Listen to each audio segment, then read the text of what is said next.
This week, Paul and I interview Matt Springfield, president of 12 Feet Incorporated.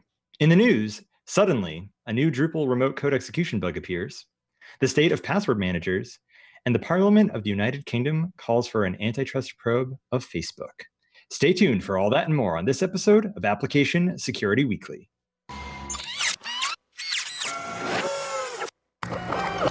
This is a Security Weekly production.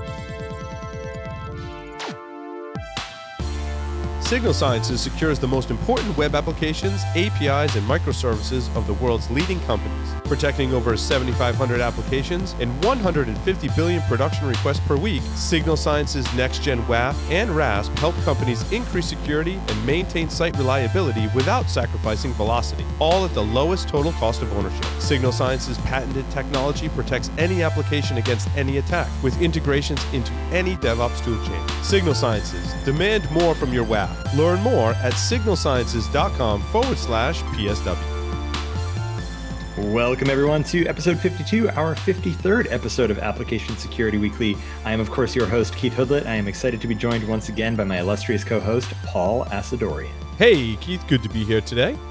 Good to see you. It's been a couple weeks, but good to be back in the hot seat, as it were. Yes. Couple of quick announcements. I think I'm going to do the one for RSA first.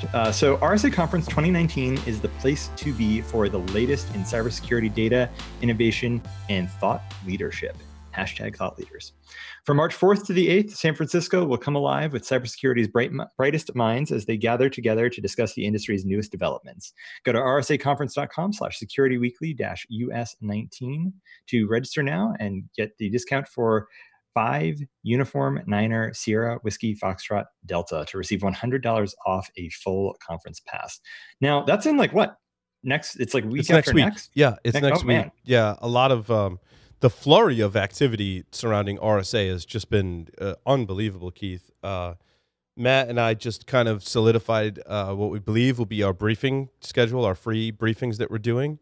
Nice. So we made our select, which was hard because some of them, I had to say no, not because I don't like them or I don't want to hear what they have to say, but one, we're limited as to how many briefings we can do.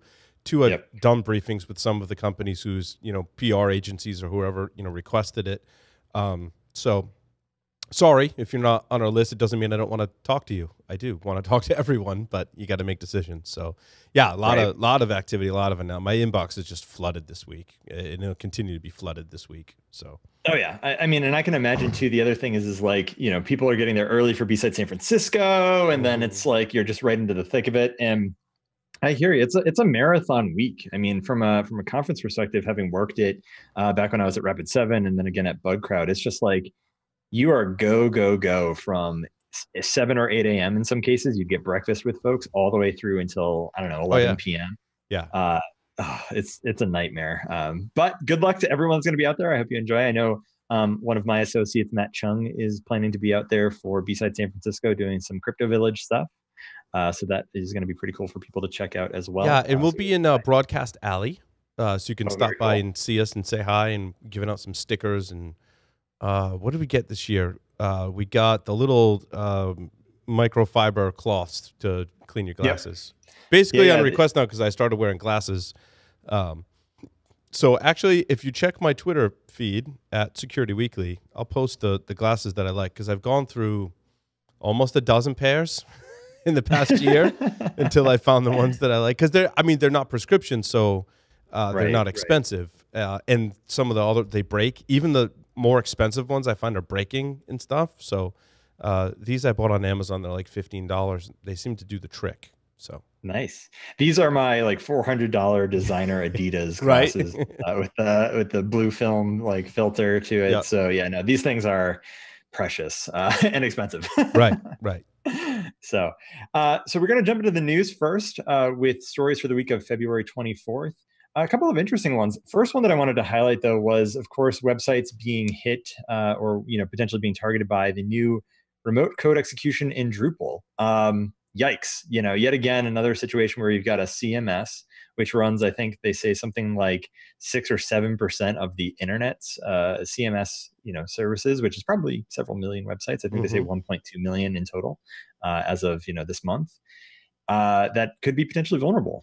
Paul, I mean, I'm not surprised by this per se, but the one thing I did want to call out was, of course, this is related to PHP code executing some sort of arbitrary requests without proper validation.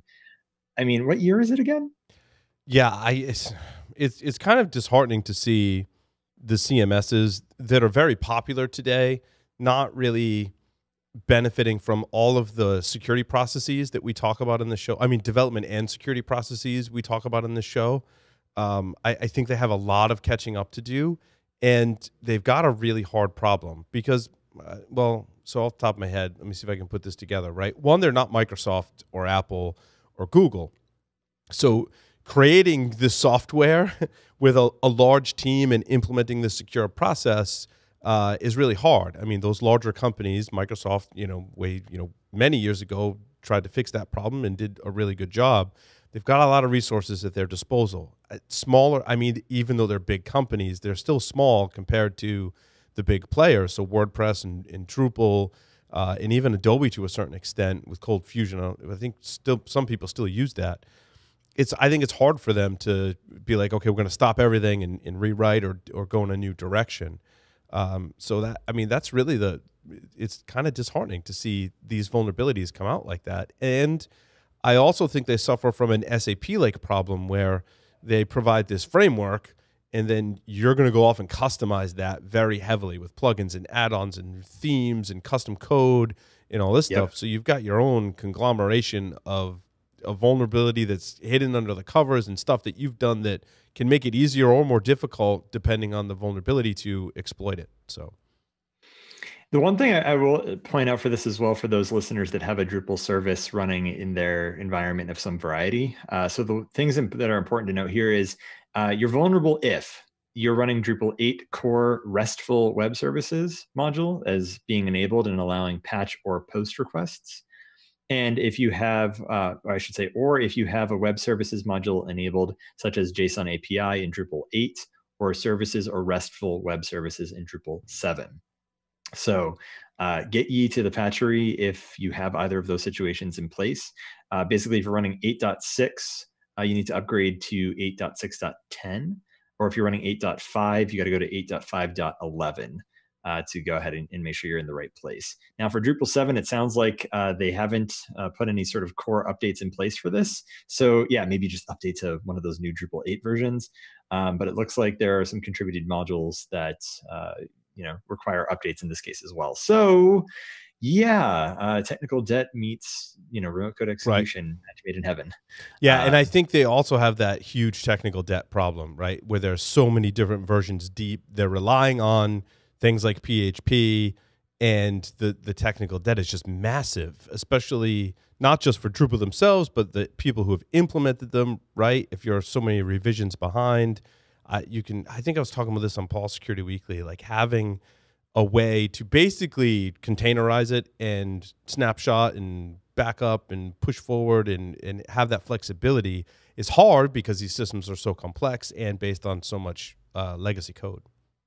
Yeah, it's going to be one of those situations where for a lot of people, unless they're on the latest version and they're practicing some form of, I don't know, fail forward DevOps where they're actually updating on a pretty regular basis. A lot of people are going to get owned, probably crypto mining of some variety or another at some point soon. So yeah, keep an eye on your Drupal instances for high spikes of CPU utilization. Moving on though, Paul, I did want to actually jump into another issue that surfaced recently with a Washington Post article and then a rebuttal from the folks at AgileBits who make 1Password. So there was recently an article that was released related to the state of password manager security. And of that, they covered 1Password 4, 1Password 7, Dashlane, KeePass, and LastPass. All of them did not, do very well from a regards of, with the secrets management and the protection of the master password and things of that nature in memory. But 1Password 7 was the worst. And to me, that it kind of blows my mind, and at the same time, it really makes me very sad. I don't know if you read through any of this or saw any of this, Paul, but this is just I don't even know where to get started on this, other than I hope that they fix some of this stuff. Yeah, some of the ones that were concerning, because it wasn't just one password, right? It was LastPass and some other one, KeyPass. KeyPass too, right? Yep. Yeah, it was basically your master passwords in memory potentially Yep. for some of them, and a lot of this is also dealing with the browser extensions, which, as Yep. we've seen, Keith, right? When developers like Signal and LastPass, they've got a tough job because they have to create a really secure application, and Yep. that secure application has to go on a secure platform. When you go to things like Android or inside of your Chrome browser, you lose a lot of control of the platform, and that's where I think a lot of these vulnerabilities stem from. So they've got a really hard job, especially as I rely on both of those apps and expect a certain level of security and privacy from them. So For me, it was kind of painful because I had just moved to 1Password for the household after some of the bugs that were recently released. I was like, all right, that's it. There's this whole, the Have I Been Pwned site came out with, I think it was collection number 1. And so I was like, all right, I got to update some passwords just to be sure. But because I make sure that my password vaults are available to my wife, should anything happen to me, it was like, all right, now I got to update it on mine. Then I got to update the same ones on hers. And I was like, screw this. I'm just going to go to 1Password. Going to make sure we have like the family plan and share the vault accordingly and just call it a day. And then this comes out and I'm like, oh, you've got to be shitting me. Because for 1Password specifically, in terms of the things that are in memory, all records of your secrets, your master password are in both the locked and unlocked state are available to be scraped from memory. Ew. And I was just like, that is the worst possible scenario. Now, with that being said, basically that requires local access to the device. And if you got local access, you're pretty much screwed, right? That's pretty much the end of the game. Now, the thing that I think a lot of people aren't considering out of this, though, is at least when Spectre and Meltdown came out, initially, they were vulnerable by way of JavaScript to get access to memory, which means you now have a remote situation of that being potentially vulnerable. Of course, Chrome came out very quickly with a solution to this because they've been working on something like I forget what they're calling it now, but it's each tab effectively runs its own process and has its own memory allocation as opposed to shared. And so I was just like, are you kidding me? And then the thing that got me, I don't know if it got me angry per se, but it definitely caused me to be a little bit upset with 1Password in the way that they responded was Jeff Goldberg is the chief defender against the dark arts over there. I do know him personally. I've met him actually at Black Hat last year, or not last year, excuse me, 2 years ago. And one of the things that he talks about here is the reason that a lot of this exists in this way is due to memory safety issues. And whereas memory safety is one of those situations that if you have good memory safety, you tend to eliminate a lot of other classes of vulnerabilities and exploitation vectors, which is true. But at the same time, in my eyes, there must be a way, as he kind of cites in some of his logic here, that they can't overwrite the strings that they're allocating out to memory for when you copy your password, for example. And he talks a little bit about garbage collection and things of that nature. And in my mind, it's like there must be an operating system functionality that would allow them to properly garbage collect those after a certain period of time or utilization or reassignment inside of their code base. And the tone, at least that I got out of the article or the response from 1Password was, yeah, we value memory safety, meaning our application doesn't crash. And because of that, it's too hard to go and fix this. And that just seemed like a cop-out answer to me. Right. It's like, yeah, it's hard, but it's your responsibility to fix it. So yeah, maybe you had a really bad design, and with 1Password 8, you should have a better design. I don't know. But saying, no, we're not going to fix this because memory safety is, I don't know, convoluted, I think, at best. Right.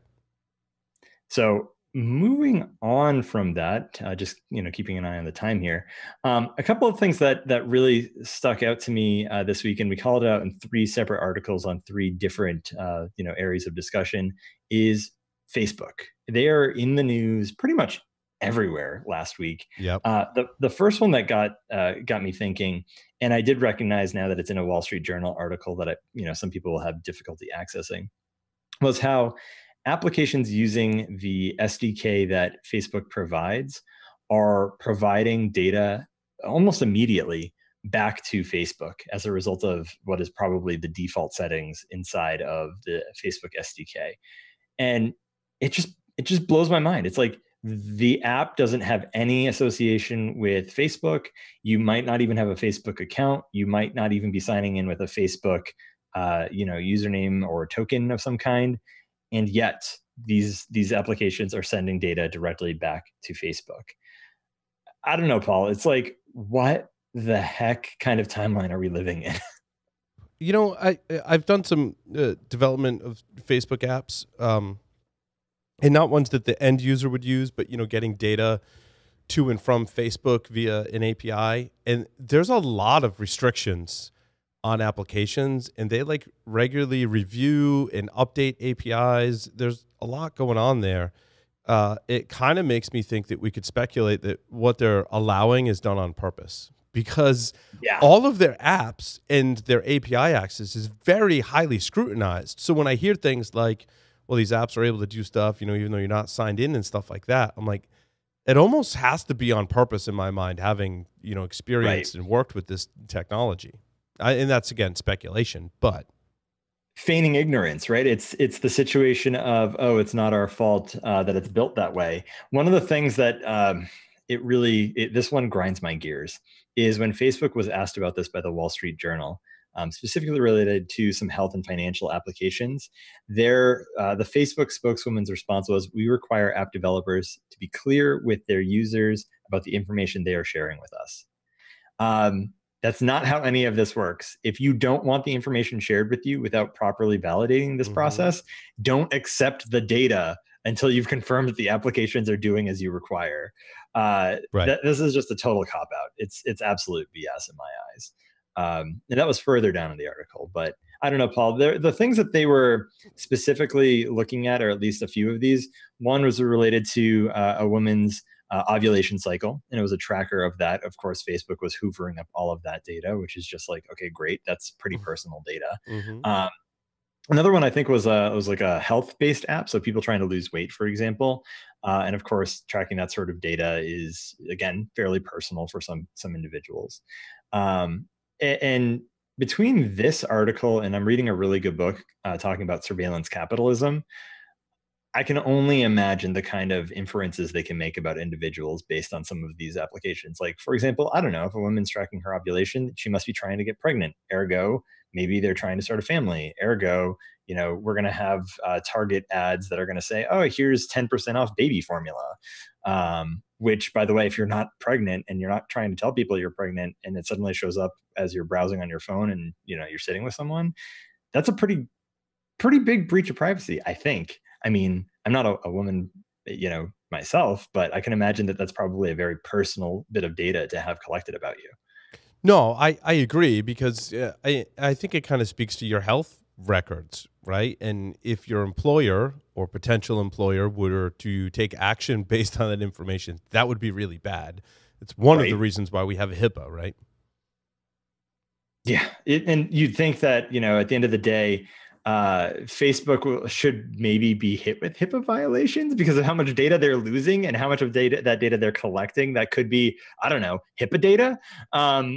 I would be very interested to see if anyone came after them for that. And part of me hopes they do, because let's face it, they are leaking like a sieve when it comes to their users' data.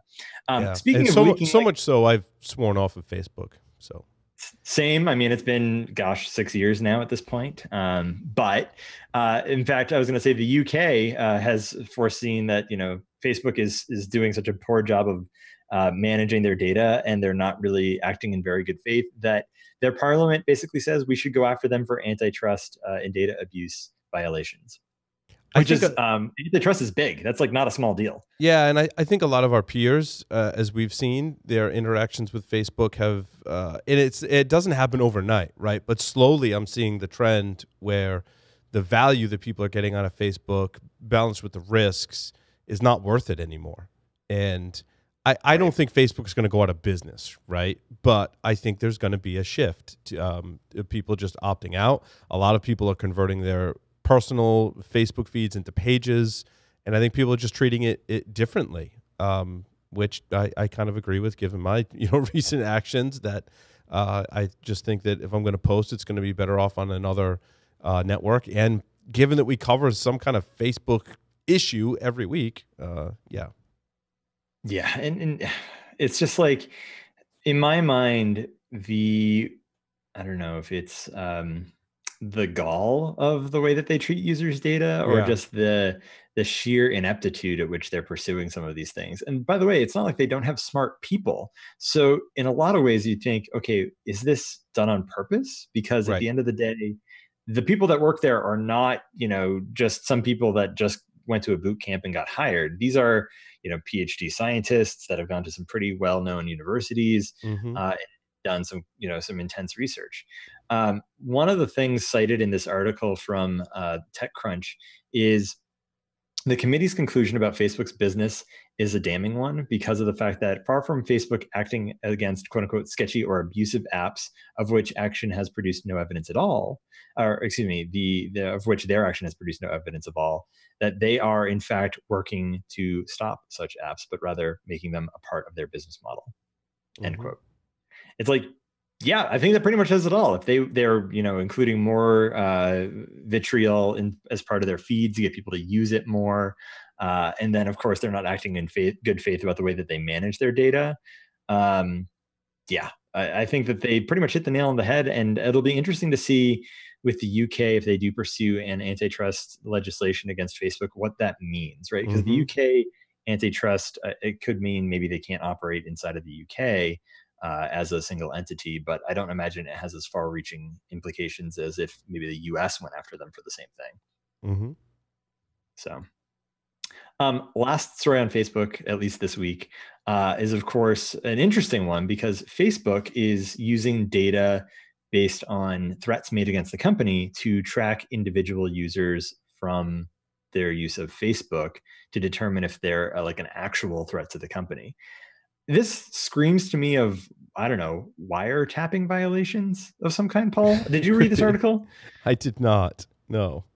Yeah, so CNBC, basically they said that if the company has received veiled threats from an individual on Facebook talking about Facebook, they actually track where that user is located, and other data about that user by way of the Facebook application on, say, their phone or websites that they're visiting, and their geolocation data that they can grab from their browser, for example.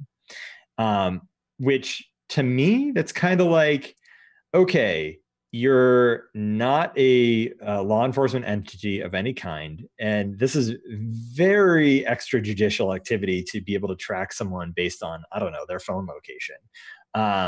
Now, granted, of course, if a threat is made against the company, they do have the onus to protect their employees, which is important and very true. But to do so to the extent that they are able to seems off to me, Paul. I don't know. I mean, you think that wiretapping laws would prevent the ability for someone to track your location for that reason, right? Like that's a contact law enforcement situation, not, hey, we're just going to track this user based on their phone location, based on their Facebook app to determine if they're a credible threat. Yeah, and I mean, Facebook's not a law enforcement agency, which would obviously succumb to different laws. However, there are wiretapping laws and other such laws they could be in violation of, taking this action. In a lot of the location tracking, the user has to accept, right, that they want their location tracked. But of course, there's like a million ways around that. And most people on Facebook say, yeah, it's okay to track me. Right, exactly. And not to mention, of course, the fact that we just talked about a moment ago, that SDK sends back a lot of data to Facebook if another app is using the Facebook SDK, Mm-hmm. and the users may not know that that's happening. So that Facebook has the data is almost irrelevant to the fact that they're using that data for such purposes, because again, the ubiquity with which they are gathering data is almost what offsets this, right? That they Mm-hmm. are gathering the data is, okay, sure, there's still laws being made about why they shouldn't really be able to do that, such as GDPR. But even still, that they're using the data that they already have in that fashion seems, I don't know. I'm sure there's probably a few lawyers, especially in Europe, that are looking at this and saying, yeah, we should definitely bring a suit against them. In fact, I think Facebook is right now negotiating with the SEC for what's said to be a multi-billion-dollar fine. Wow. Which, again, seems interesting to me. We'll probably report on that at some point.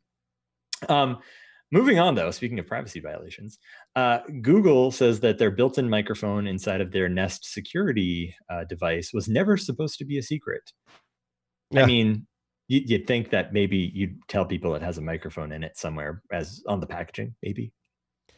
Yeah, I saw this one too. It comes into the realm of like full disclosure, right?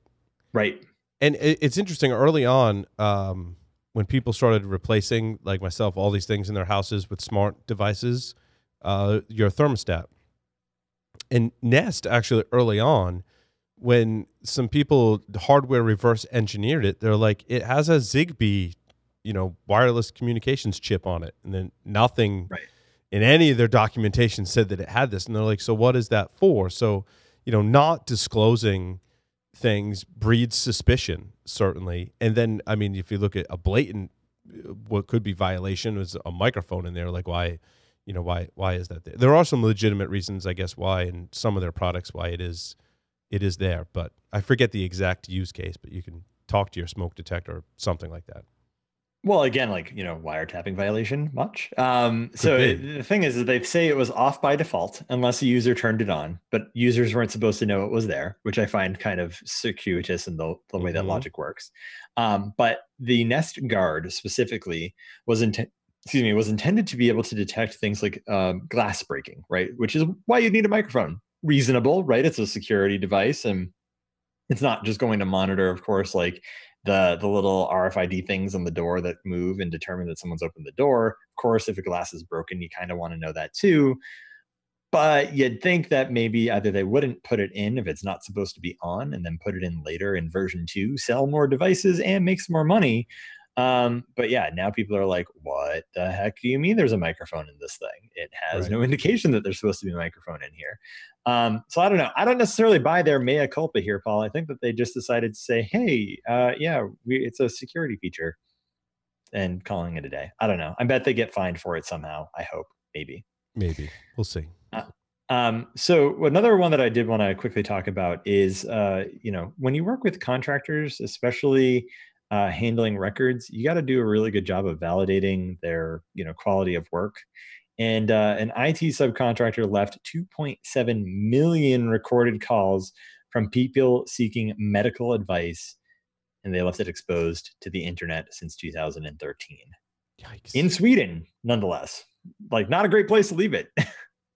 Well, I mean, accessible on the internet is just a bad place to leave people's medical records. As we've talked about Right. on other shows, the way that those get monetized, I actually wanted to know more. And there's so many, it carries a high value for attackers because there's so many ways to monetize it. You can do prescription fraud, you can blackmail the person, you can potentially gain access to some of their financial information because that's tied to the medical record. So these medical records are now commanding a higher rate because attackers can monetize in 3 or 4 different ways. And these, you've seen, I believe there was an uptick that was reported to us about medical records on the dark web, or deep web, dark web. I forget the Deep dark web. Deep dark web. There is a difference. Anyway, and now that they're just like exposed like this, that's just really bad. So I think that the only saving grace is that they were recordings rather than transcriptions, right? So it's probably not readily searchable. You'd have to sit and listen to that. But paying for a transcription service somewhere in a country in the world where that is, pennies on the hour of transcription, I'm sure somebody's done it somewhere. Maybe like a state government. Yeah, exactly.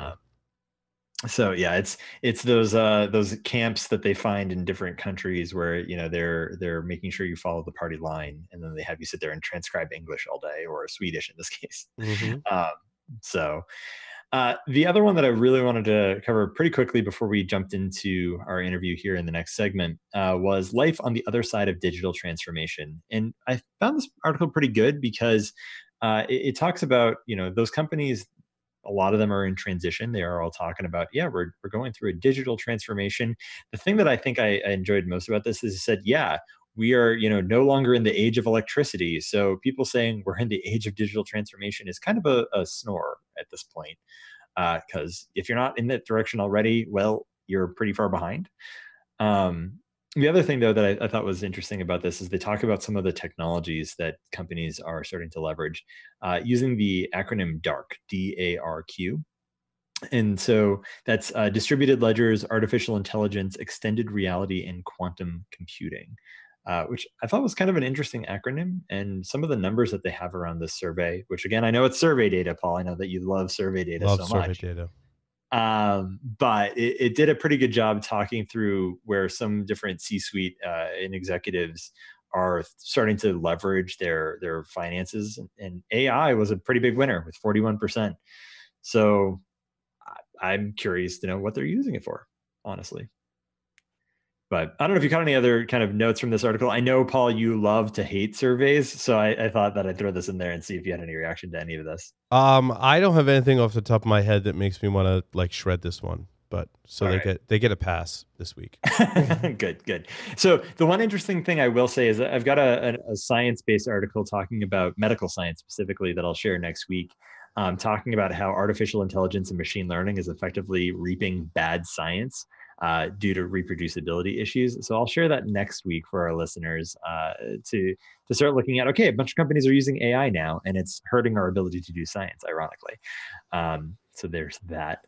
Last one, of course, is our commit strip, which is the comic book for the week. This one is Get Rich Quick, which I thought was kind of hilarious because it does talk about some of those technologies that are in that survey. So with that, we will take a short break and then come back with our interview.